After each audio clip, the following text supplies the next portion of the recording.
আপনাদের অনেকের মোবাইলে, সবার সাথে এখন অ্যান্ড্রয়েড মোবাইল আছে, ফেসবুকে, মেসেজে, হোয়াটসঅ্যাপে, ইমোতে ইত্যাদিতে একটা মেসেজ আসে। কি মেসেজ?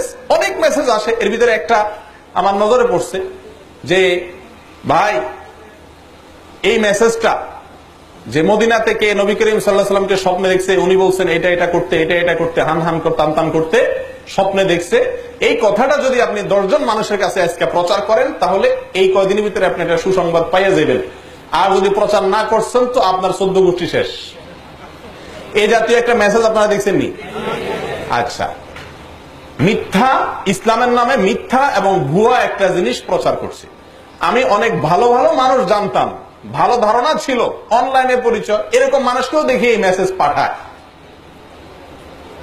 তো এই লোক একটি বিদআত, ইসলামের নামে একটি ভুয়া জিনিসকে প্রচারে যদি সে লিপ্ত হয়, তো ওই যে 10 জনে পাঠাচ্ছে, 10 জন কত 10 জন যাচ্ছে, এ সবার গুনাহগুলো তাদেরটা তো তাদের আছেই, আপনার আমল নামে এক্সট্রা হিসাবে জমা হচ্ছে।